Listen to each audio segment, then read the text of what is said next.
Hello, and welcome to today's webinar on how to become an RTPI ambassador. My name is Martha Cavell, and I am joined today by four speakers: Adam Shepherd, Chardonnay Glenn, Rebecca Miller, Kelly Davis, and we're facilitated by Charlotte Daybourne from the Southwest RTPI. So, belated Happy New Year, and perhaps you started a new year and you've decided to give back to your local community. And being an ambassador is a really good way to do this, as well as help your career and support the next generation of planners. So we've put together an agenda today, which we hope will inspire you. We've got some really good presentations on what an ambassador is, what they've done in schools, and matchmaking services and resources available on the RTPI website. So there's the agenda.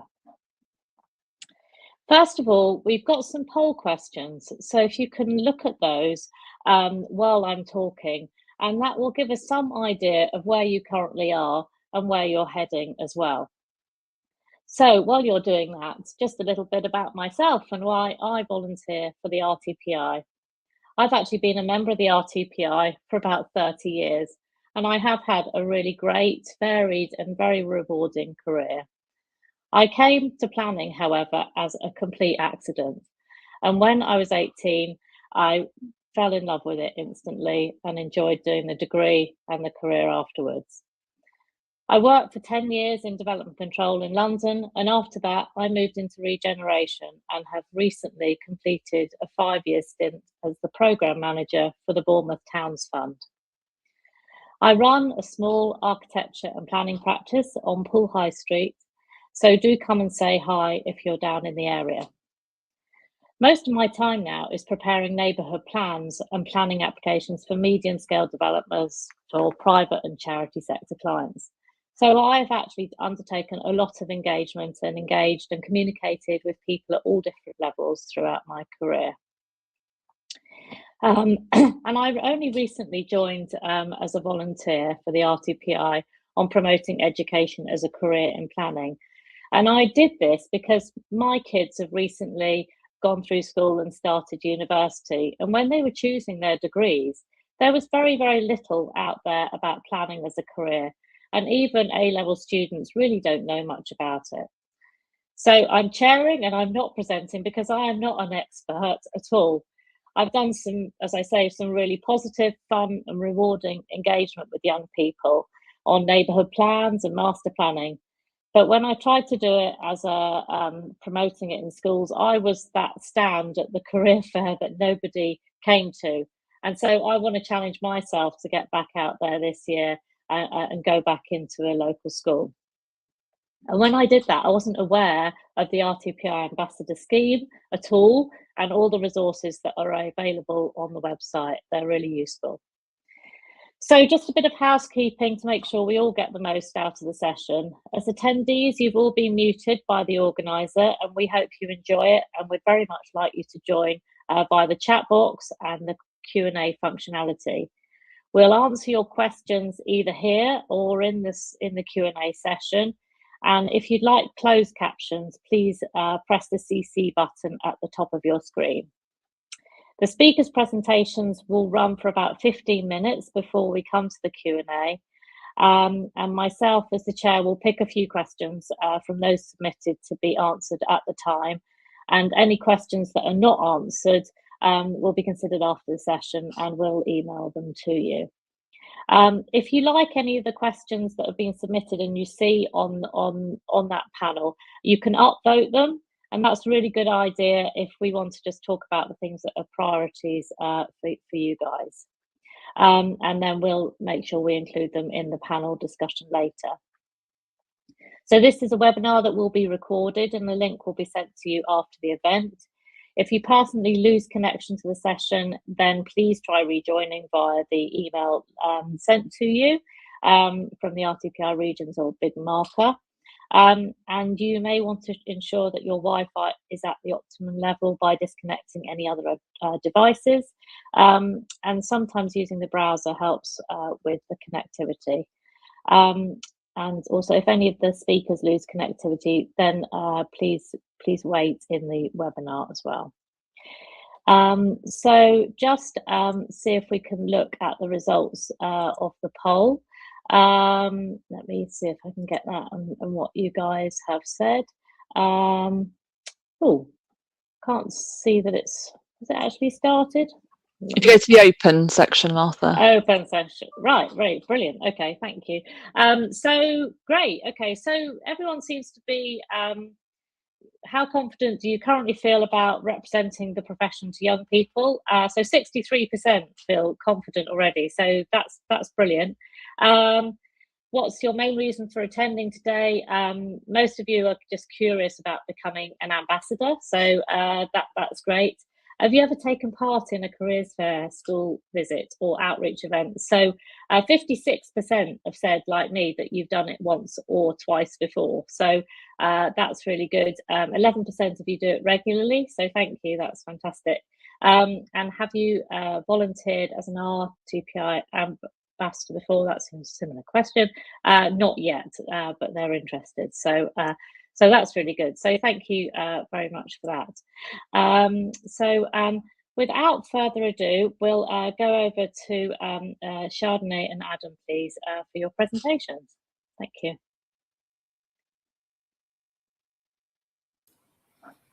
Good afternoon, everyone. I'm Chardonnay Glenn, and I'm going to speak about being an RTPI ambassador. So firstly, what is an RTPI ambassador? An ambassador is a volunteer. You have to be an RTPI member, and we help raise awareness of town planning as a career, especially amongst young people. They represent the planning profession at activities like school assemblies, university career fairs, and support educational initiatives in classrooms. Key responsibilities are career promotion, so attending university career fairs or school assemblies to talk about planning, educational engagement, so writing case studies for lesson plans, facilitating skills workshops, often based on real life planning work, and insight days, so help broker or lead work experience insight days at your workplace for students or classes. Purpose and impact. It's to raise awareness, so highlight planning as a creative, meaningful, and impactful career. Inspiring future planners, so directly reach out to pupils aged 11 to 18, promoting planning careers and potentially broadening the profession's talent pool. And supporting diversity, so target outreach in schools with educational needs or underrepresented groups to help diversify the planning profession. Eligibility and benefits of being an ambassador. So who can volunteer? You have to be an RTPI member who can confidently explain planning in relatable and engaging ways. Professional development. So the role counts towards continuing professional development and provides valuable communication and community engagement experience. And you can choose how many activities to participate in. There's no fixed term or minimum visits. It's really up to you. At this point, I'd like to emphasize that it's like a bottom-up process. So there's tools available from the RTPI, but it's up to you as an ambassador to use those tools and to create it and make it your own. And then support and resources. As I said, there's accessible downloadable tools, lesson plans, activity sheets, case studies tailored to different age groups that's available to you as an ambassador. You can attend webinars and training, becoming an RTPI ambassador to gain confidence, skills, and insight from experienced volunteers. Can work through platforms like Inspiring the Future to connect with schools and manage outreach effectively. So how to get involved. Check out the resources and toolkit on the RTPI's website and review Code of Conduct guidance. Register each activity you complete or event you attend via the RTPI online platform and sign up for training webinars and outreach opportunities through RTPI or partner platforms. Just a bit about me and the reason why I volunteer is I moved from South Africa to the UK in January of 2024. Transitioning into a different planning system and professional environment was both challenging and rewarding at the same time. To help me integrate into the profession, I decided to volunteer soon after arriving and starting at Gloucestershire County Council. And joining the RTPI as a volunteer gave me a chance to connect with experienced planners, learn about the UK planning practices, attend events, and understand the profession from a broad perspective. It's also helped me build strong networks and feel part of a planning community, if that makes sense, as well as sharing my passion for shaping sustainable places. This experience has played a key role in my successful transition into the planning sector and reinforced my commitment to continuous learning and professional growth.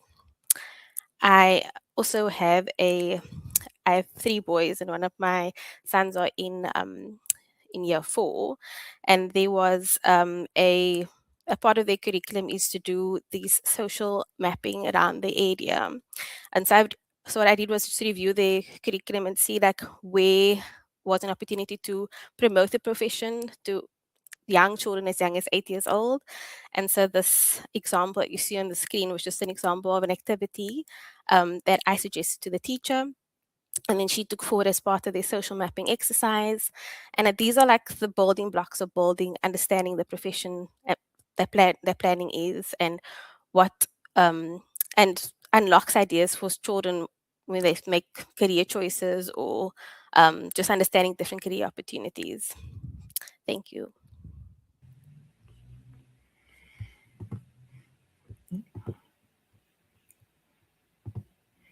Okay, good afternoon, everybody. My name's Adam Shepherd. I work at the University of Birmingham, planning academic, specialising in sort of the development management space. And I've been an RTPI ambassador for really quite a long time, but it's only recently, if I'm honest, that I've engaged in it outside of my university's own activities. One of the things that Chardonnay mentioned that is really important to stress is sort of how the RTPI ambassador programme works more fundamentally, in the sense that I signed up and essentially I thought the RTPI would bring things to me. But in fact, the way the RTPI work is to facilitate and support its members to be proactive as RTPI ambassadors. It was only when I became more active in my region, Southwest region, that I really started to understand that and engage with it. I'm going to pop back up again a little bit later in this webinar to talk about some outreach activity that I've done, and I do quite a lot through my university work, but I've also now started to go out into schools. What I'm going to talk about now is more about the resources that the RTPI provide for us directly to support us as members to go into schools. This is a fairly new area of activity for the RTPI. They've for a very long time, of course, provided basic information and support, but over the last couple of years, what some of you may well have spotted is an awful lot more investment into this area and a lot more resources coming onto the RTPI's website to support us to go out. Now, a lot of this gravitates around the ambassadors' toolkits, and this is something that the RTPI has put a lot of effort into over the last couple of years, and it's provided an approach that is mapped against school curriculum and school age appropriateness and suitability.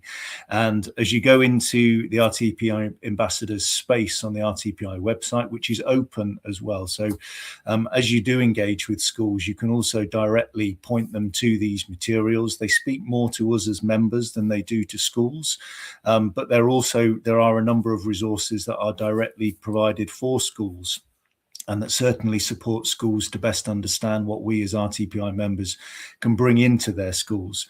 And that's quite a diverse space. One of the things that you'll see as we talk to you today is that there's really a spectrum of activities that you'll actually be engaging with across the schools, and the resources map against that. There's essentially a careers space, and there's an educational space. Now, the careers space is when you're engaging with careers fairs, careers talks, and you're talking more directly to becoming a town planner as a career, as a profession, as a future for that individual. And then around that is often wrapped activities and support and engagement.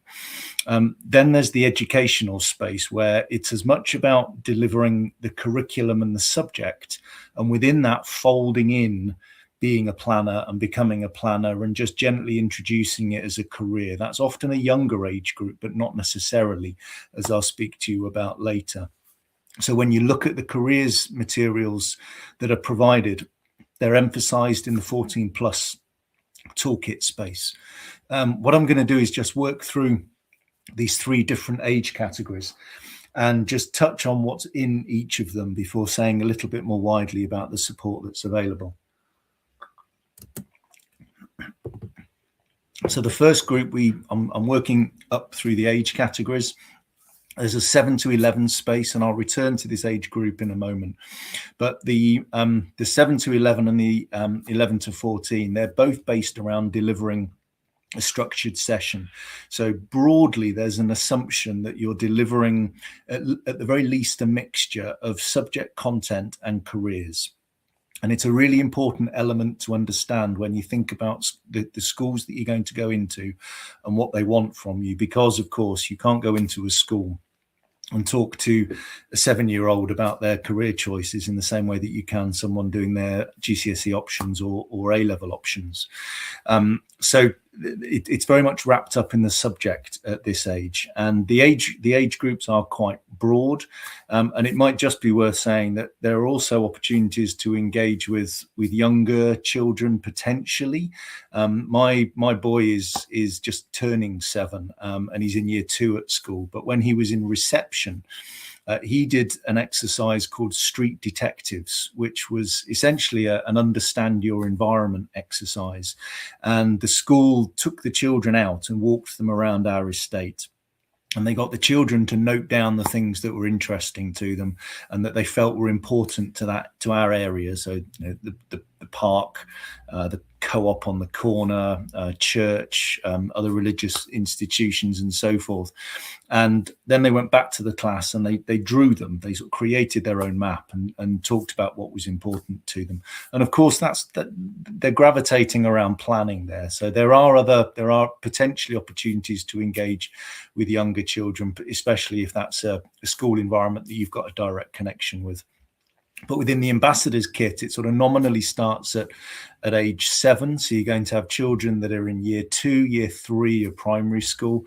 And as with the other category, the 11 to 14, it starts with you and you telling your story and why you became a planner, a little bit about your background and a little bit about what your role includes and what other roles around the planning space include.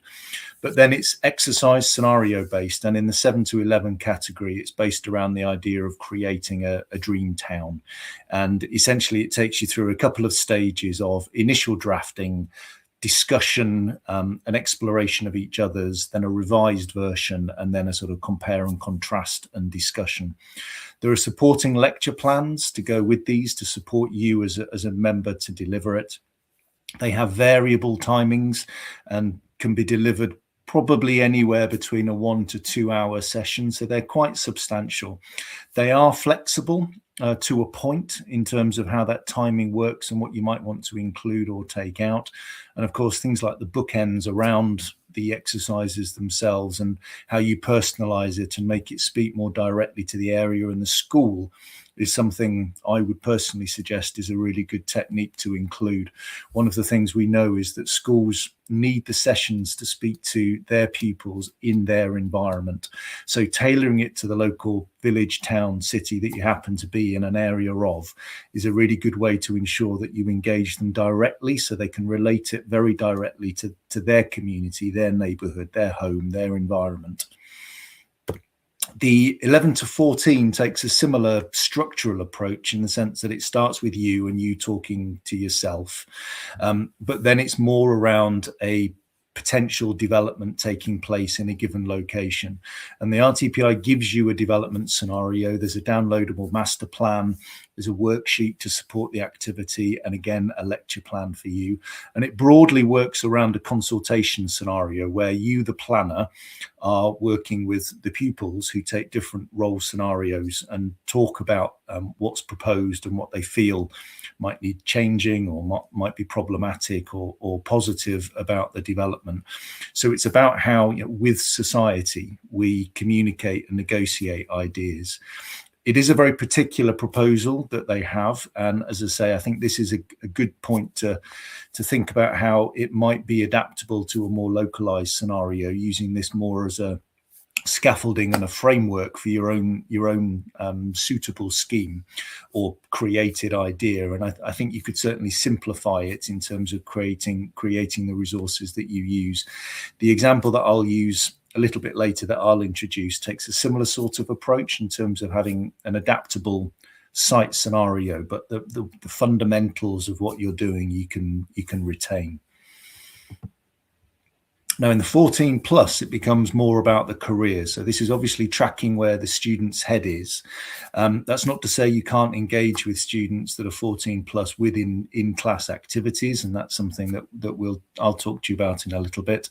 But careers fairs become a big deal at GCSE and A-level, of course, and the RTPI Ambassador space gravitates around that, and it gives you these sorts of resources. These are all hyperlinked within the RTPI Ambassador space. Talks about communicating effectively, so how to approach it as an exercise, and it gives you prompts on how you might talk to the idea of being a good planner or a planning practitioner. And it gives you some activities. There's an image for you that you can print out and take with you to try and get engagement with them. Kelly will talk more about how to approach these sorts of fairs in a lot more detail in a little while. And then there's a wider set of sort of questions and so forth that support you to create something that is interactive with those people. So you've got these three distinct spaces where there's slightly different approaches to what you're going to do, mapping against their progress through school. And there's also in each of those ambassador spaces shared links that take you to a lot of supporting resources. Something else just to flag, this really speaks again to the 7 to 11, probably the younger age of that. There's a separate space on the RTPI Ambassador page that will take you to Agent Planet.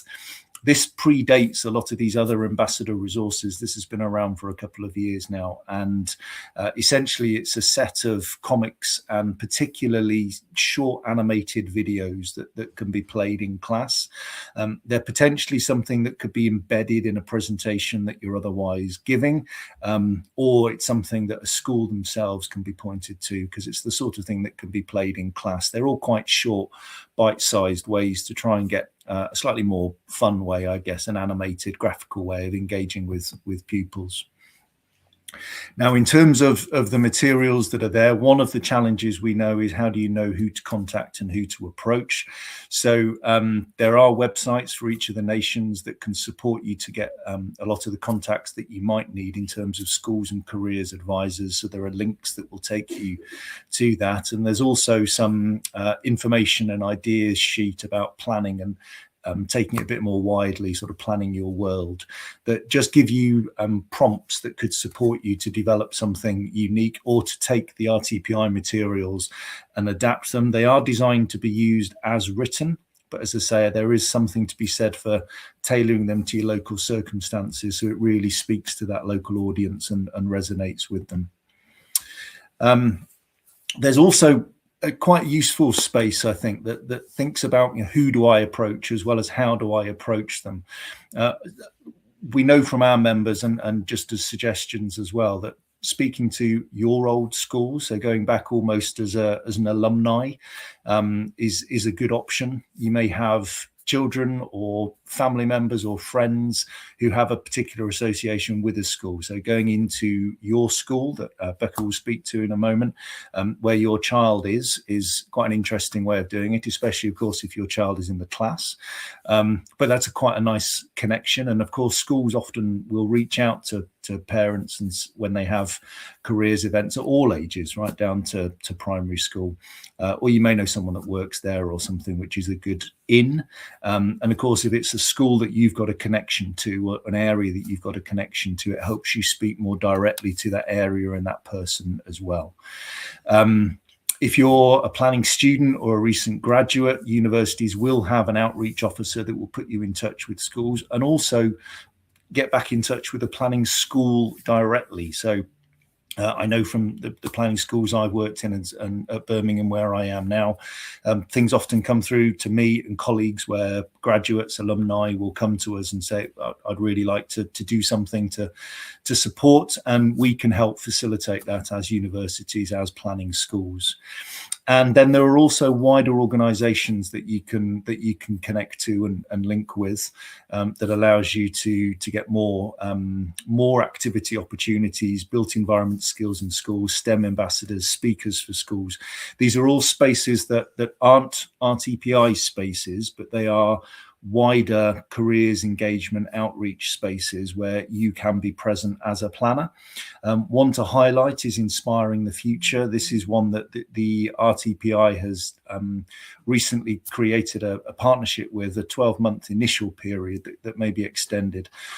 Inspiring the Future is effectively a matchmaking process. So schools sign up and individuals and employers sign up, and the organization will match you.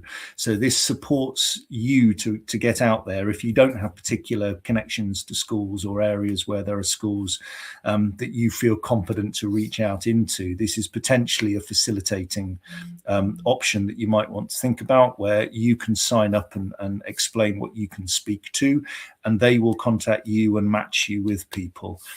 Just to highlight here, there's an upcoming lunch and learn that the RTPI are putting on with the Inspiring the Future team. So that's on the 4th of February at 12 p.m. There's a link there that's embedded, and I'm sure we can circulate that more widely. So if that's something that you think will be helpful to you, facilitating you to engage with schools in your area, then recommend that to you for sure.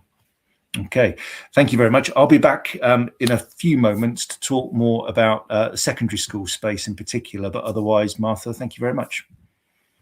Thanks very much, Adam. I think that was really useful, and Chardonnay, and especially just to see where all those resources are. So thank you for the questions that are coming in. We're making a note of those, and we will deal with those at the end. We just want to try to stick to the agenda if possible.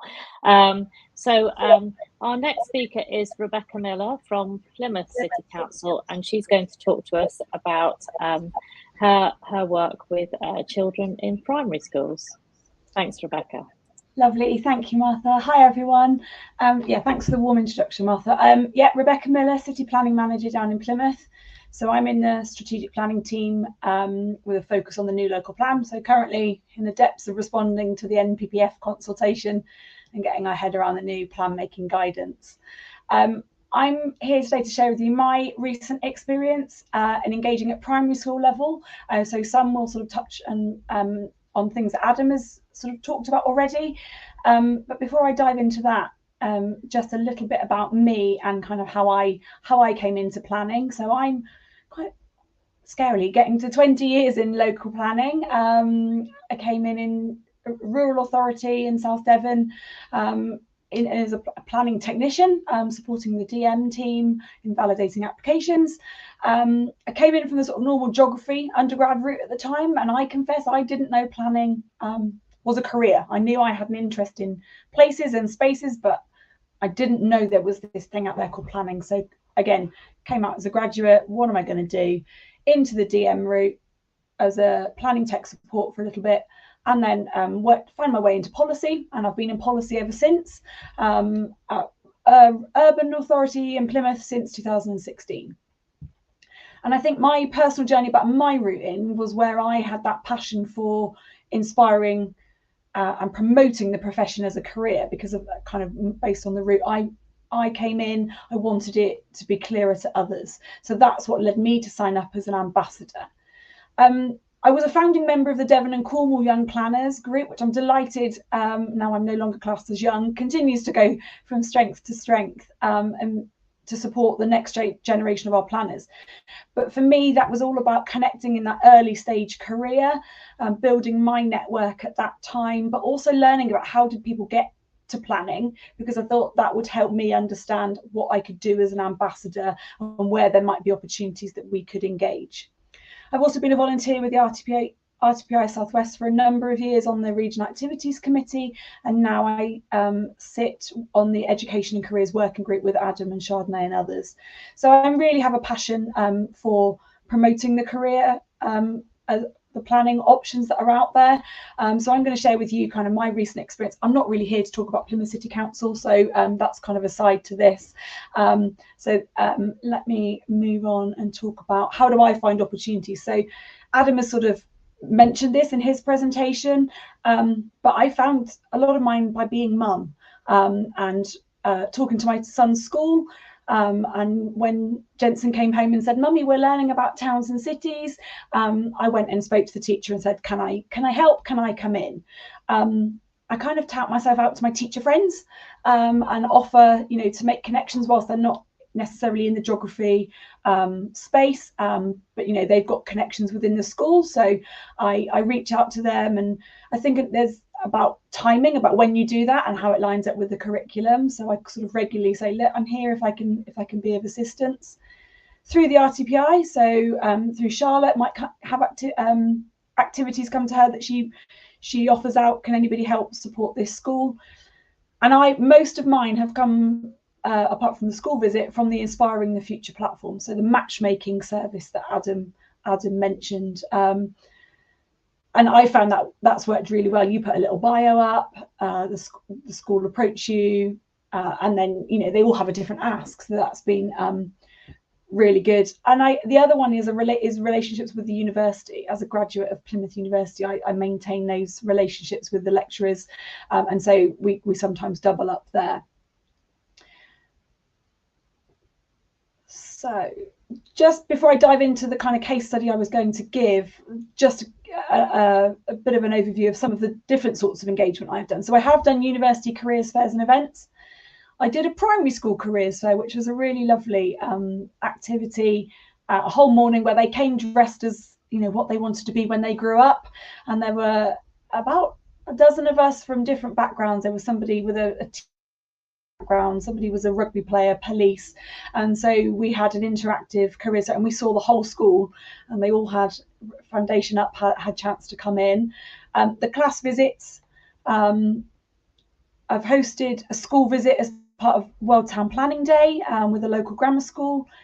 In my role at the council, we've hosted work experience placements, and I've also been involved in mock interviews for A-level and GCSE students, and that was via the Inspiring the Future platform. So my year one school visit, which happened last term, I went into my son's class, and I went in for an hour to the school on a Wednesday afternoon. So again, timing of when that works for the school. So I had a really open conversation with the school about what they wanted to achieve. They were quite open, to be fair, about what they wanted. I think they value just having somebody that wasn't their normal teachers in, but I would say, be clear on what the school are expecting so that you can tailor your session. So I came away, gave it some thought, sort of said, "This is how I plan to do it. Does that sound about right?" So they were like, "Yeah, great." So I came in for an hour during their sort of geography curriculum time.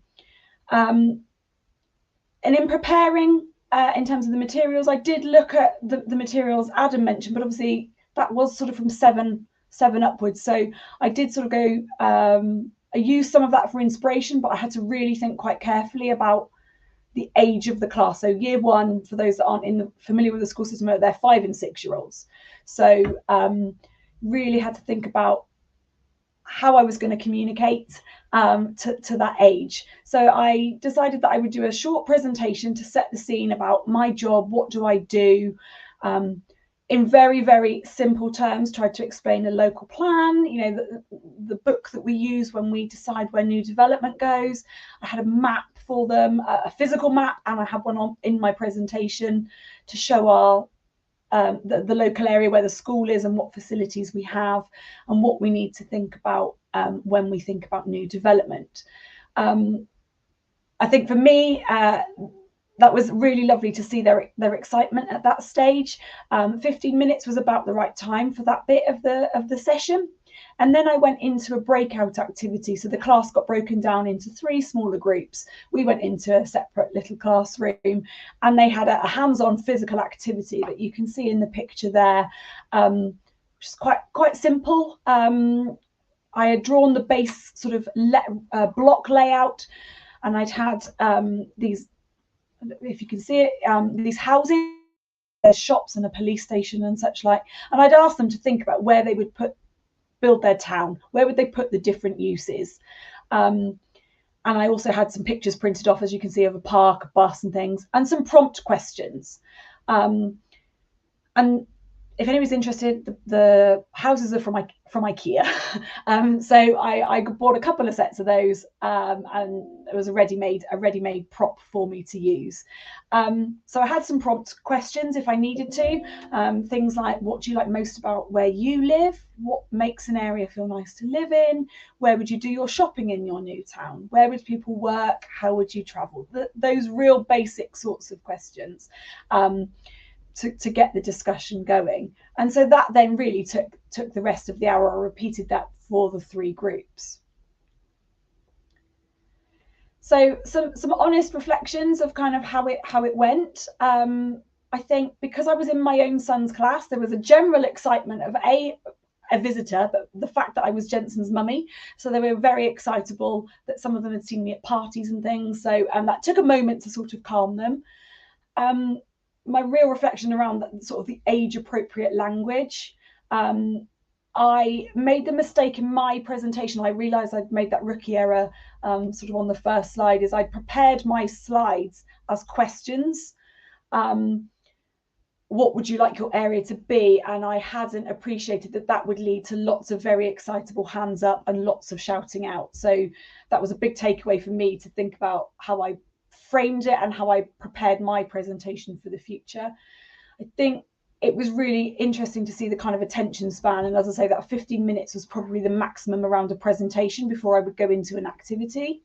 So do chunk up an hour session for 5 and 6 year olds. You think about how you would break that time up. That breakout activity, they really did engage well. But also be mindful of those people in the group. So there were some ones that were really keen, got it, were right, yeah, this. Others sort of sat back, didn't really engage. So real being able to sort of ask some questions to bring those children in that weren't engaging. There was a teacher in the room, so I was never on my own with the children. So the teacher was able to bring them in. I learned a lot of names that day, but building those relationships, being able to think on your feet. I didn't even think about it before going, but they really wanted to colour in my houses. But that wasn't the purpose of the activity. But again, just be mindful of the materials and how they view it through the lens of a 5 or 6 year old. And it was really heartwarming to hear that some of them really got it and could really articulate, even at 5 and 6, how they saw their area, what they liked about it, what they didn't like about it. And it was really great to see the kids sparking off each other. Their imagination and their imagination play at that age, and how they can create a scenario and really buy into it was really lovely to see them working together to plan their town. And what about this here? And yeah, we could do this. And it was really lovely. And I think that was a real big takeaway. And the other thing for me would be building that relationship with the school. So the teachers really were grateful to me going in, but also said, actually, I think this could work really well for the year 4s. Are you okay if I pass your details on? So it was really lovely that as a mum, I built that relationship with Jensen's peers, but I've also built that relationship with the school, that open offer to go in at another point. So hopefully that's been helpful to give you some ideas if you have a similar opportunity at that age to go in. Thank you for listening. If anybody does want to reach out to talk about my experiences anymore, more than happy for you to drop me an email. So thank you, Martha. Thanks so much. That's really interesting and inspiring. So brilliant. And we've had lots of questions coming in, and we're trying to answer them as they go along. But Mark has said that you can actually create 3D houses from 2 plans using nets. I think that must be an online thing, and it allows classes to do some colouring and sticking as well as a bit of planning. So ideal. That sounds really good, really inspiring. And yeah, I think, well, I wondered, Rebecca, how long did it take you to prepare for those sessions? Because did it take a long time, or is it okay? Yeah, it did, in the sense of, I think we're so used as professionals to talking in a professional environment. We use acronyms, don't we? It just sort of rolls off the tongue. I think for me, I wrote the presentation and had to really think about the language. So it did take a bit of time. I kept tweaking it, thinking, have I got this right? So yeah, it was more around the language rather than the activity. It was how I set the scene and was clear in what I wanted to try and get out of it. I expect now you've done it once, you can go back in and it won't take you so long to do. You can do the same thing again. Right, brilliant. Thank you. Okay, thanks so much. Okay, so we're going to move on now back to Adam to talk about his work engaging with secondary schools. Thanks, Adam. You're on mute. Well, I can't hear you anyway. Okay, there we go. Thank you, Martha. Thanks very much. Yeah. So I think Rebecca's session, by the way, looks absolutely fantastic. I'm not sure I'd be up to that, but it looks brilliant.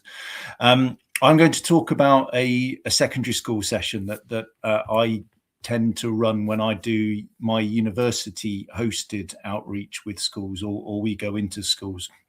Before I do that, I'm just going to answer or respond in part to a question that Lucy Brown's asked about a school asking about an opportunity around GIS.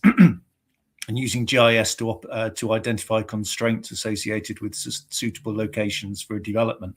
I am rubbish with GIS, so I can't do that in terms of a full answer. But what I do is, I guess, a simpler version that I can cope with, which is that I print off big maps and I use those to do that exercise. And I have a map set. So I live in Gloucester, and so I run off a map that covers Gloucester, Cheltenham, and then just sort of the countryside beyond, just going into Forest of Dean, Cotswoldsy sort of area. And to start with, I will just give them the big aerial image of it.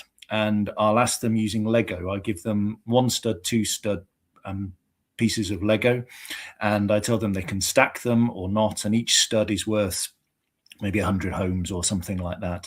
And I asked them to place those homes around, in my case, Gloucester, and where they think would be a good place. So this is obviously for kids that are in Gloucester, that know the city and are of an age where, and particularly secondary school, you feel they're confident they can engage with that environment. Once they've placed their bricks, I then start to introduce the layers. So I will hand out smaller maps usually to the groups that show things like greenbelt, things like wildlife and biodiversity designations, the floodplain around the Gloucester area. So I'll start to introduce layers, so they can see how those layers affect where they've put their bricks. And each time you introduce the layer, they have to reposition their bricks to allow for it. And then you can also have more nuanced conversations about things like scale and so forth. So, for example, if they stick a load of high-rise in the middle of Gloucester, I would have a conversation with them about the setting of the cathedral, of the other listed buildings, of the conservation area, the scale appropriateness, those sorts of things. So that's one way that I do it. I'm sure that would translate to GIS for those that are cleverer and more able than me. What I'm going to talk to you about now is a secondary school session that I run, and this is something that is done typically to GCSE option, GCSE and A-level age groups. So just a little bit about myself. I've been talking for a while, I'm conscious of, but university academic. I've been in academia for about 20 years now across 3 universities. Once upon a time, a long time ago, I was a DM planner across a couple of local authorities. And as I said earlier, I volunteered as an ambassador quite a long time ago now, but it's only since joining the RTPI Southwest that I really understood how being an ambassador worked. And then I became more proactive. I particularly work in the careers and education working group. So this area of work is a real interest to me.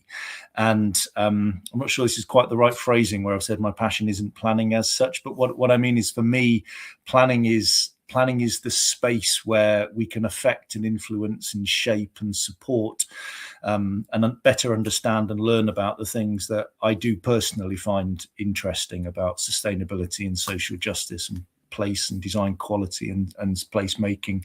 And that also means, of course, when we break it down like that, it's not necessarily that we're going in to talk about planning.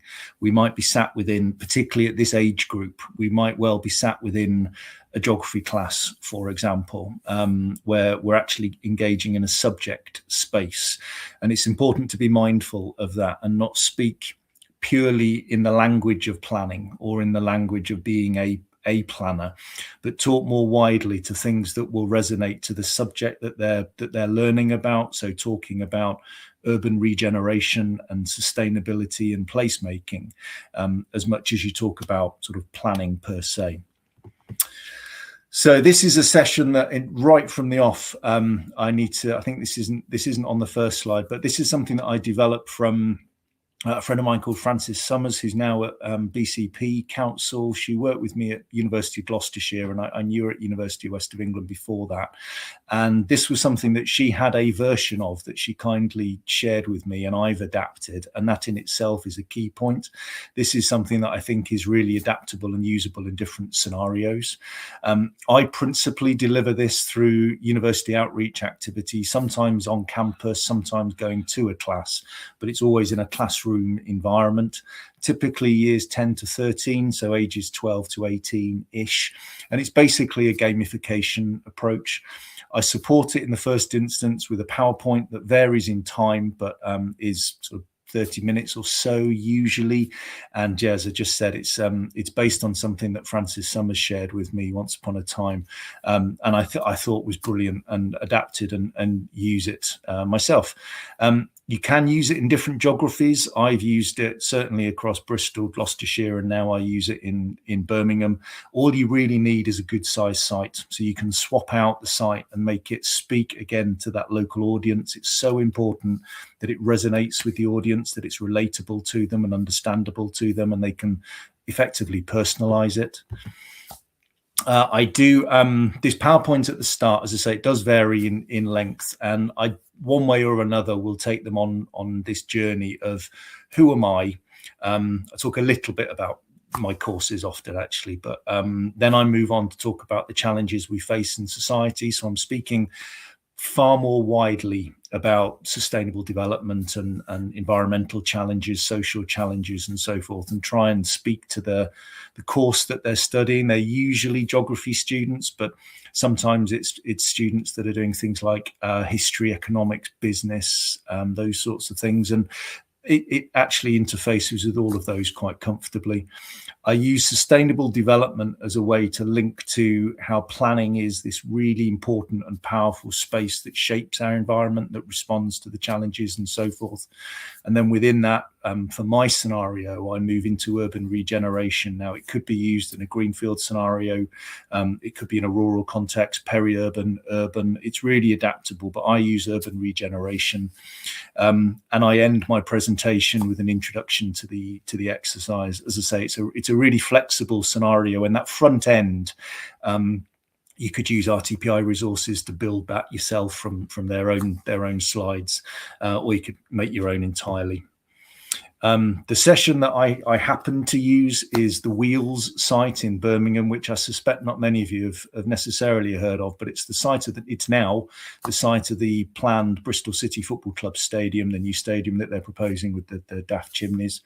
So that's quite a good site for me, because it's a big site. It's a brownfield site. It's a former go-karting and quad biking and dirt bike track that's been shut. It was designated for mixed use redevelopment before the stadium came forward, and I essentially present it as a residential led mixed use development scenario with sustainable development embedded into it. And essentially the students are tasked with forming a multidisciplinary team to design a site response, and the teachers are partners in this. So I always ensure that the teachers are briefed at the start, so they can help me during the session, but also they can do some of those logistics like putting kids in the groups that are going to work for those sessions, mindful of either keeping friendship groups together or the opposite, depending on the group dynamics and so on.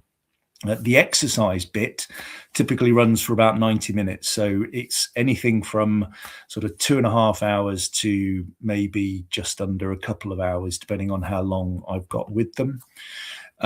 It's scenario and role play based. So students essentially are given time to work up an idea, and at the end of it, they do a set of presentations, just really short around their table presentations to myself and their teachers and each other.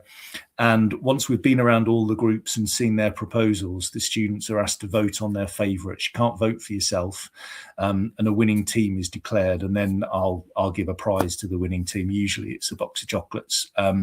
You do have to check with the school, of course, about what's appropriate, and I was quite surprised actually. I was with one school, shouldn't name brands, I know, but I was told that not to give out Nestle chocolate because the students were doing some sort of campaign against Nestle for various reasons. So yeah, check that sort of thing.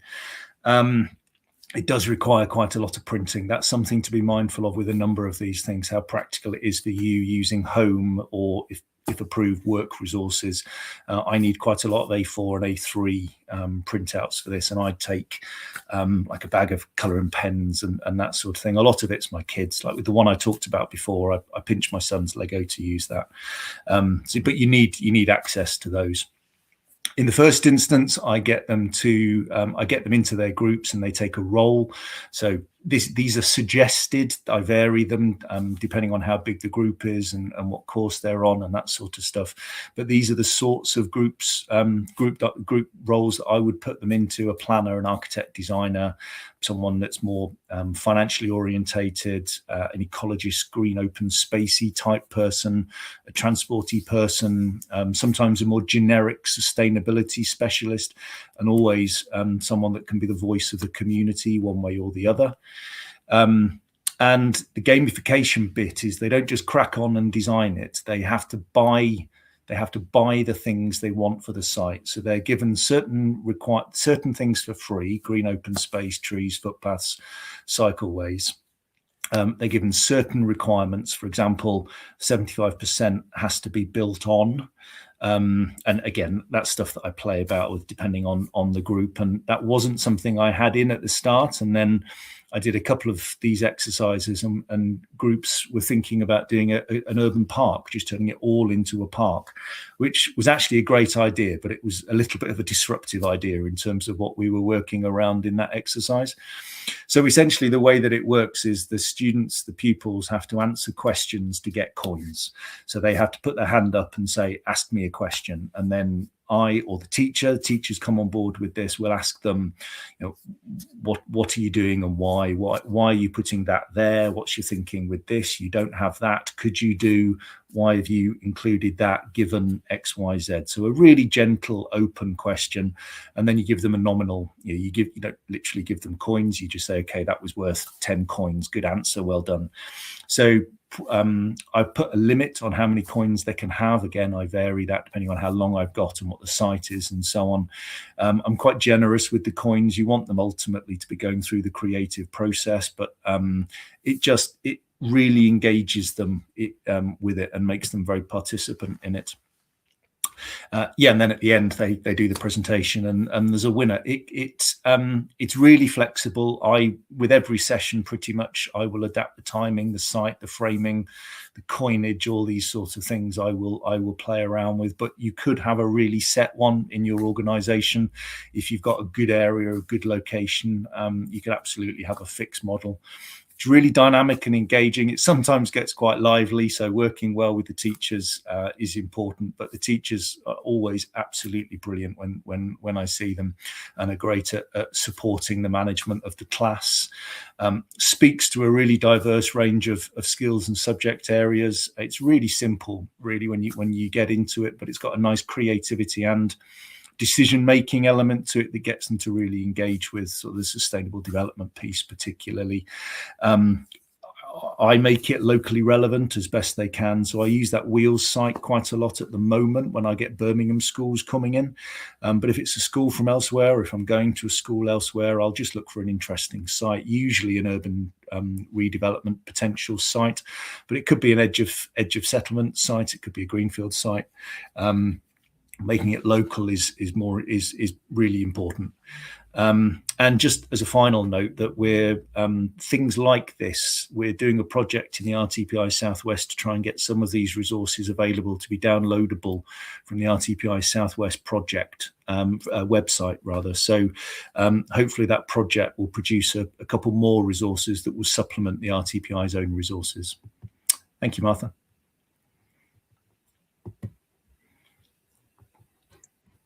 Thanks very much, Adam. Just a quick question from me. Do you ever go out on site with your secondary school students? Yeah, I do a sort of a walking tour sometimes. I've done them around Bristol, Gloucester, Cheltenham, Birmingham. Often, again, that's about urban regeneration, and you go from site to site and think about at each site something different that you can speak to them about, whether it's water management or biodiversity and green infrastructure, or maybe viability, or it's often around reimagining the urban centre that I've done. But yeah, the walkabout. Schools like that, it's quite hard for some of them to get out of the classroom and for the logistics and so forth, but they work well.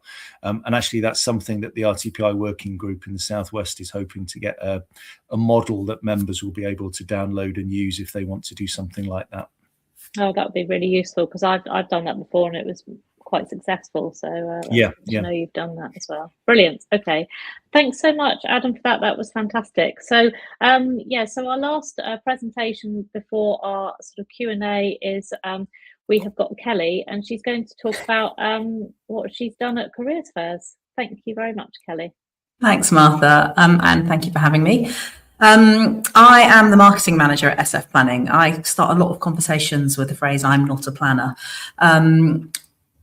SF Planning is an independent consultancy practice. Head office is in Cheltenham, and part of my role is planning and implementing community engagement and outreach activities. And over the last 3 years, one of my absolute favourite projects has been designing more hands-on ways to talk about planning with young people. So I'm going to talk a little bit about that today, and in particular attending careers fairs. A bit about our experience and how we've adapted our approach. There'll be some parallels with Adam, who's clearly doing this in a much more kind of considered and professional way to the way we started. But ultimately, I think dealing with secondary school students, there are a few ways that we've learned along the way of how best to engage with them.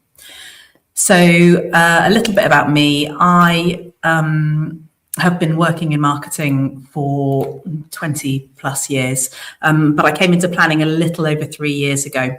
I'd worked in a variety of professional service sectors, specifically helping small businesses and not-for-profits with communication strategies. And when I started at SF Planning, I didn't know a thing about planning. But I quite quickly became fascinated by how it shapes communities. And it's my job to communicate the value as SF Planning's work.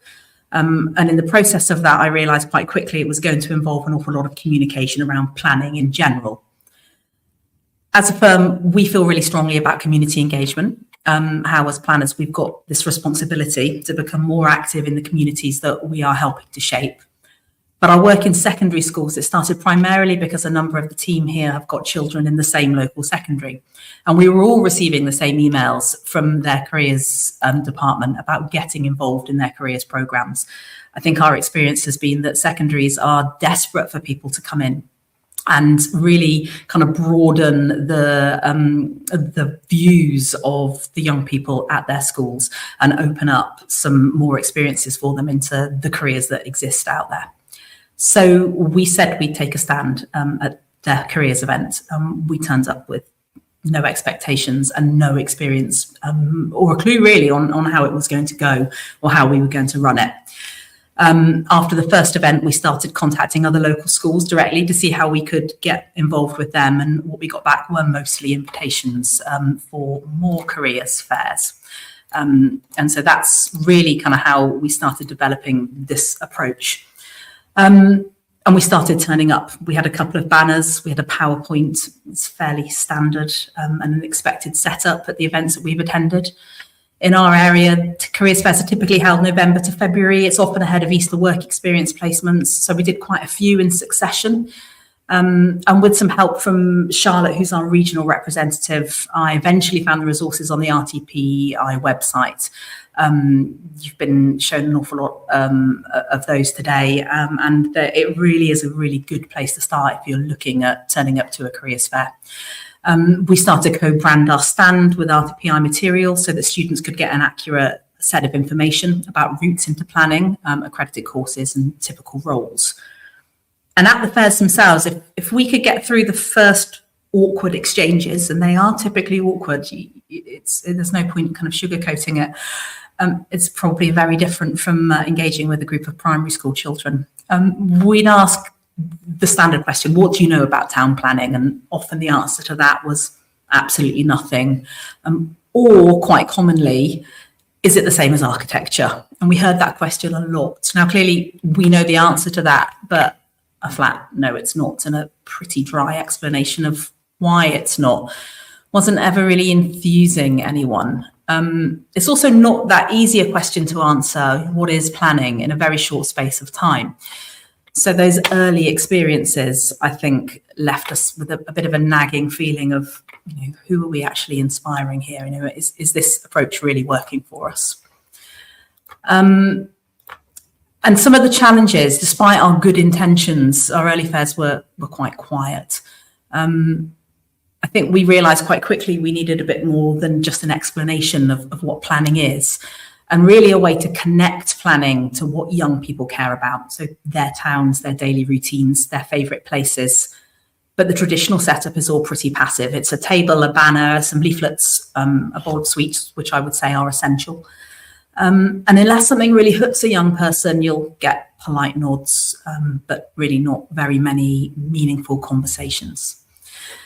Another challenge is that most school careers fairs we found, the careers departments send out the list of stands and the businesses attending, and often universities as well, in advance. So the students will typically go direct to the ones they're already interested in hearing from. They'll bypass anything else.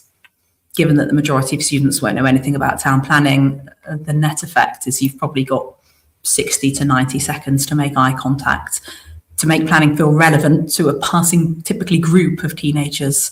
And as much as Haribo helps, it's really not enough.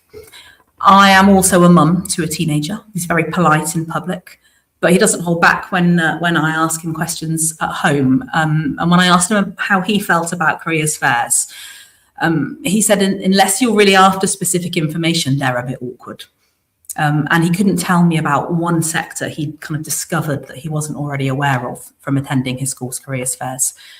So I started thinking about a better way to engage with teenagers much faster and much more visually. And the real light bulb moment for me was realizing that planning actually really matters to young people far more than they or we might think. Typically, we discovered, just through chatting to them, that they're out in the world far more than their parents and grandparents are. They're exploring on bikes, on foot, public transport. They use recreation facilities. They visit their friends' homes more regularly than adults do. They play more sport. They use more parks. They're also developing their own values. They're shaping their own futures. And planning matters to them because it shapes the places they live, learn, travel, and spend time. But all of those all of those opinions that they've got and how they feel about the place they live, they don't know that that's what planning is. So we felt like what we needed to do wasn't about selling a career. It wasn't about selling a job. We needed to introduce planning as a concept to them. We needed to make it understandable. We needed to make it relevant. And we needed to start engaging their kind of natural curiosity. Bearing in mind, you might only have 90 seconds. So you really need to kind of make that count. Excuse me, sorry. How we changed our approach was by rethinking our stand and going all out on interaction. We had gamified questions, we used local context, and much like Adam, we found that Lego was a really good way to get people enthused. So we reframed our conversations from what a planner does day to day to how planning really shapes your world. And we did that in a way that makes the concept of town planning as closely linked to their own experiences as possible. We rethought our stand. We had far more interactive and visual resources, as I said, and gamified the whole process for the young people. So we started off with a really simple question. How well do you know your town? And we had a short quiz. We used images of recognisable local buildings and places. Some of them really simple, places they'd get straight away. Some of them are kind of less obvious, really iconic buildings, but things that are hidden away that they might not have necessarily seen before, but would definitely have heard about. And by introducing an element of competition, far more students wanted to have a go. So we have a small budget for a high street gift voucher, and we do a prize draw at the end of the careers fair. We contact the school with the winner, and we include all the students who take part. It's not about winning or who gets the highest score, but it is about engagement and getting people to stop and have a chat. It generates a crowd, it gets students talking about their town, and while they identify the buildings, we ask them questions. Simple things like, do you know what was here before that building was built? Or do you know what this building was originally built for? What do you think about the changes that this development has made to the town, and how would you make it better? I think the key is always to be led by the students and their own kind of opinions and perception of the town the place that they live. There is an exception to that, and we've done a couple of careers fairs at independent schools, so fee-paying schools, and a lot of the students at those schools are boarders.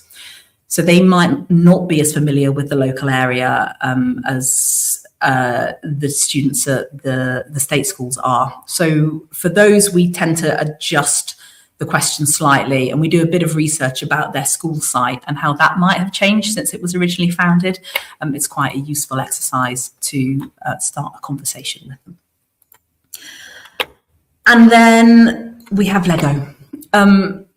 It works so well. It's really visual. It makes students stop long enough for a quick hello and what do you know about town planning? And we ask them to design their own town. It's really simplistic. You haven't got very long with them. So it's not a considered approach, but the tabletop becomes a town and students build what they think their town needs. They build homes and shops and parks, cinemas, swimming pools, bus stops. And through Lego, we can introduce really simple ideas like density and mixed use. One Lego base plate represents a limited amount of land and what's the most appropriate way for you to use it in your tabletop town. And it encourages things like iteration. If you add a route, you remove a building, you introduce green space, what then changes, and how can you also adapt what the planners or the students before you have done to the town? Typically at careers fairs, we're seeing years 8 to 13, which is age anywhere from 12 to 18. My experience is that Lego is universal. We've had careers fairs where parents have been in attendance as well, and those parents have stopped to build and to talk about planning with their young people. So it's irresistible, and it really gets students to stop long enough for you to have a conversation with them and ask them a few questions. Once you've got them talking, it can start to feel a little bit like a public consultation. So I think be prepared to gently challenge students. They'll naturally raise concerns or opinions about appropriate development. They'll have picked up this from their own experiences and obviously the views of the adults around them. And this is really where we introduce the discussion points. And there are loads of suggested questions, which Adam mentioned earlier, that are designed to start a conversation, available via the toolkit on the RTPI website. And some of the ones that we have the most success with are things like, where might you live when you're ready to leave home? And do you think there'll be enough of the right kinds of homes if your parents and grandparents are still around and living in the houses they live in now? They lead into discussions about addressing housing need and the importance of balance in planning. Questions like, can you see your house or your school using a historic map of the town? Do you know what was there before your house or this school was built? And then a little tiny bit about policy. So what do you know about the Green Belt? Quite often students will have heard about it and will have kind of preconceptions about what it actually means. And you can introduce the idea that policy can change, and fresh ideas like Grey Belt is a big discussion piece for us at the moment with students. And then my favourite question is, what percentage of the country is developed in some way? It's a really good way to shift their preconceptions and their perceptions on development and built form. and they're quite often shocked by the answer. Now, the answer, it changes depending on where you look, but ultimately in England it's less than 10%, and that's something that they're not expecting when they answer the question. Just simple questions to get them thinking and get them talking. And for us, just the impact of changing our approach to careers fair. So just moving away from that, a few leaflets, a bowl of sweets, and a couple of people in business wear standing behind a desk. We saw a really immediate change. Our stand stayed busy all day. It's exhausting. Take 2 people. Don't attempt it on your own because you will need a break. It's a lot of talking. And our conversations really shifted from what is planning to how could this place work better. Students debated, they talked about balance, they changed their builds, they started to see planning as a more kind of creative and civic-minded field. And they even came back to the stand, which is something we'd never seen before. So we got return visitors. They wanted to see what had happened to the schemes that they'd worked on and what other people had created after they'd moved away from the stand. And really importantly, engagement was much broader.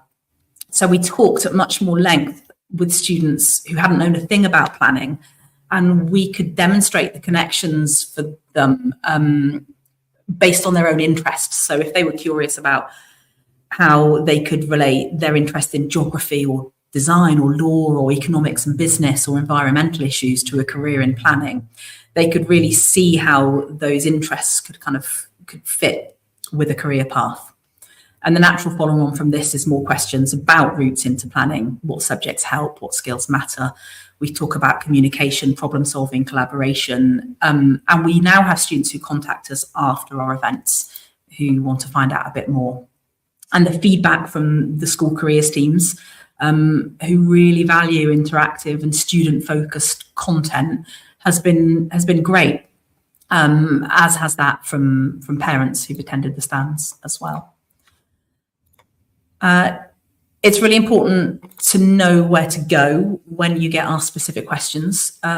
So by making the stand more interactive, you'll probably start to have more conversations about planning careers. So be ready to talk about career pathways. And for careers information, we signpost students to age-appropriate resources. So the About Planning brochure and the Planning Your World publication on the RTPI's website are both really excellent as printed resources as well. And we've talked about it a lot today. The website is full of really good age-appropriate content. We also talk about the education and the interests and the experience of our own team members, which is diverse. I think it's really important to be inclusive in the language you use, and we let students know that, well, there are obviously traditional paths to a career as a planner. There's no one size fits all. And we try and discuss the breadth of opportunities that are available to them through a career in planning. And a little bit about preparation, I suppose. I'd start with the RTPI website.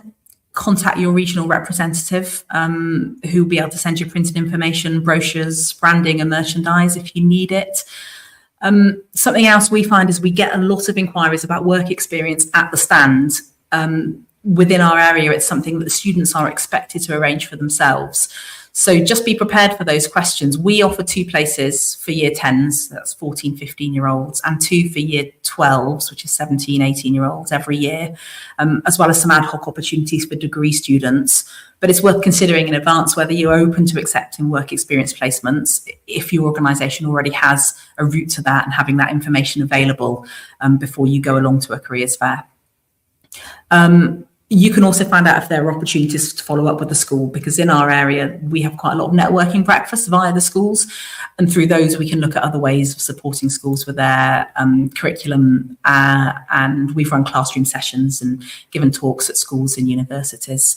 From a practical point of view, just make sure the school know in advance if you need a power source or a specific amount of space. They're both at a premium in a sports hall, but we find that schools are pretty accommodating given enough notice.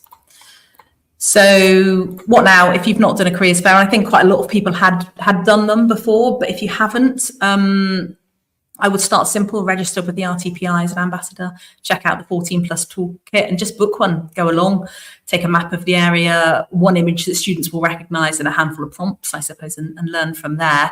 And if you're already engaging with schools, I'd really recommend trying one interactive element at your next event, like an open question board or a Lego base plate challenge. Our experience is that really small changes really transfer the energy at your stand and change the quality of the conversations. Report your activity afterwards. It's something we've been asked to do, and I totally see the value in that. What worked, tell the RTPI, because it'll help them obviously refine resources, supports a wider initiative to build a more diverse pipeline into the profession.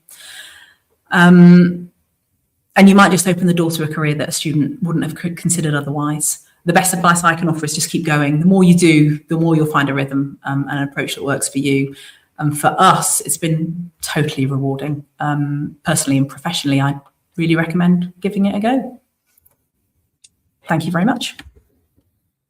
Thank you so much, Kelly. That's just been so brilliant and inspiring. And as Mark Southgate said, he said, so good to see how a classic careers fair stand has evolved into something interactive and exciting for pupils. So yeah, and a really interesting insight, isn't it, that actually teenagers do find it, you know, really intimidating sometimes to talk to grown-ups when they come in, and yeah, it's quite awkward. So it sounds brilliant.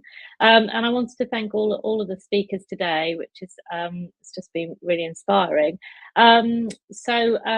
We're going to just have about 5 minutes now just to go through the questions and answers, which we've tried to answer most of the questions in the box, and they'll also be sent to you as well. There's been a couple of people who've been asking about how quickly can someone be approved as an ambassador, the application is actually quite rapid. If you remember the RTPI already, it's fairly straightforward. But you also don't need to be an ambassador to do outreach activities. So if there's an immediate opportunity, that you can still access the resources from the RTPI and carry on doing that. Yeah, do go forward. I'm going to just start with the last question that we had. And for all the speakers really, from Elizabeth Shield. She said, could speakers give their best tips for pitching at the right level?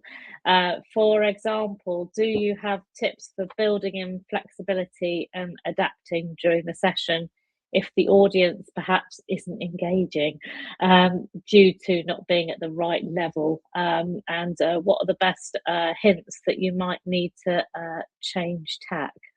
That's from Elizabeth. I don't know if Rebecca or Adam, you want to answer that?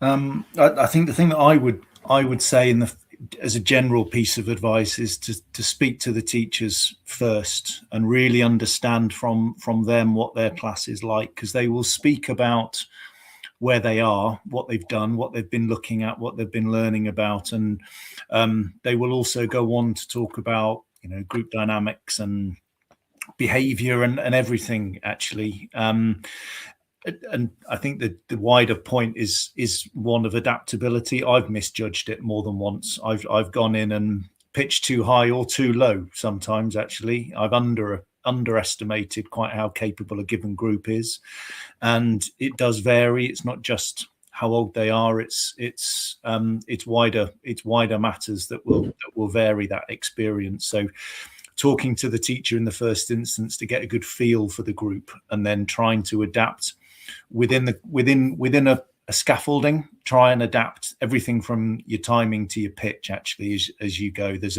It's something that I think gets easier the more you do it. As Kelly said, I think it's one of these things that the more you do it, the more you get comfortable with what you're doing and how to adapt it to be fit for purpose.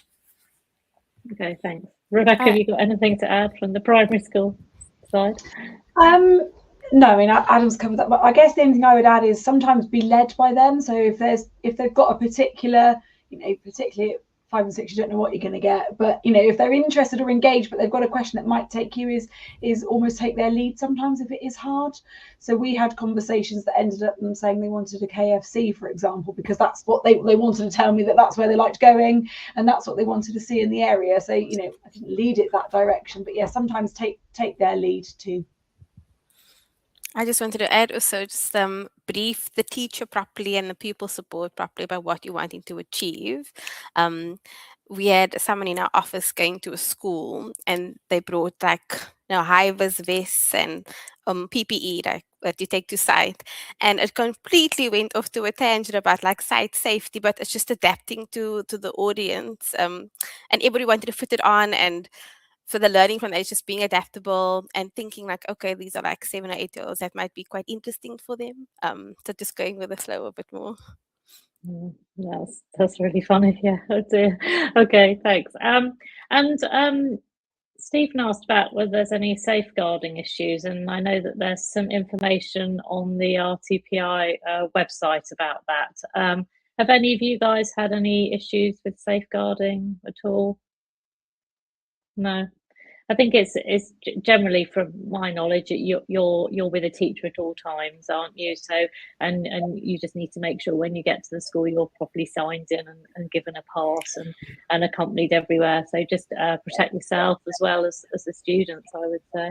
Yeah, schools have all sorts of visitors coming in, so you'll find the approach varies slightly between schools, but they will all be really clear about their protocols, about where to go, where you can go when you're in the school environment. You'll normally need to wear a lanyard so you're visible as a visitor.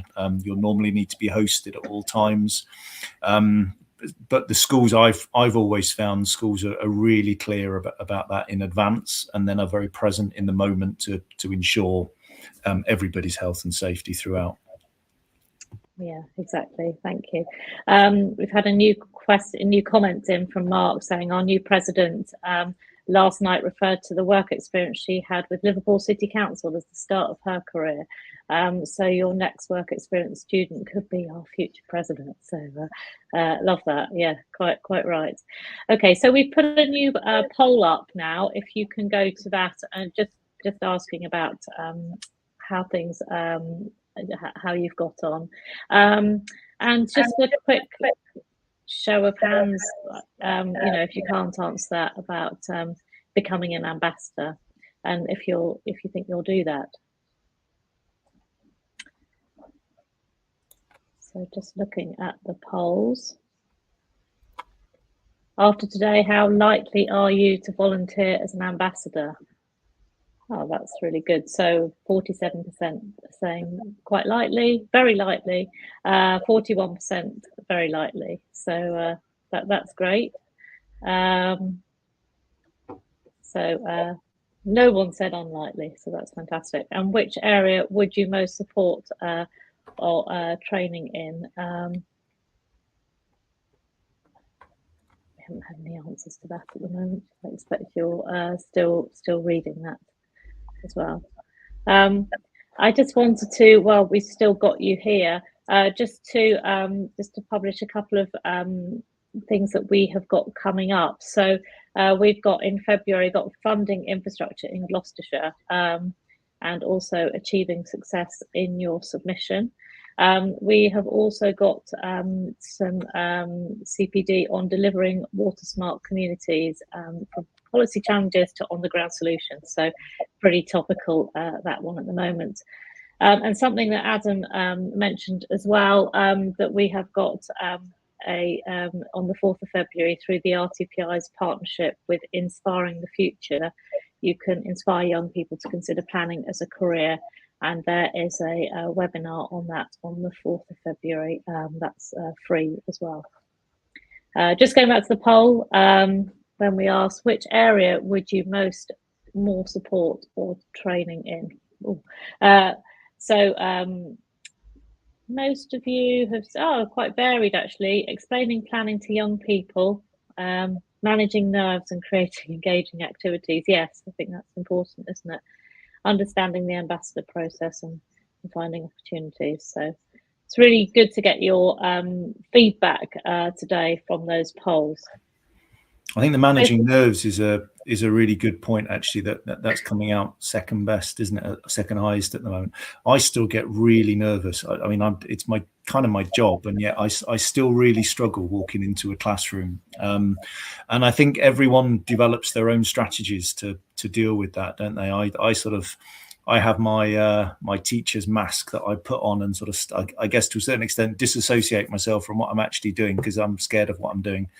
So I think that's really normal to have those nerves, and I think the key is finding the techniques and the approaches that work from you. And as Kelly has said, and I repeated, the more you do these things, the more not necessarily comfortable you feel doing with them, but the more you develop the techniques to allow you to deliver them successfully, even if you're still feeling nervous while you're doing them. Yeah, that's great. It's definitely a technique involved in presenting, isn't it? Okay, I think that's everything for today. Thank you very, very much and for attending. And do please complete the feedback survey, which we will launch when the webinar closes. Thank you very much. Thank you. Thanks. Thank you. Bye.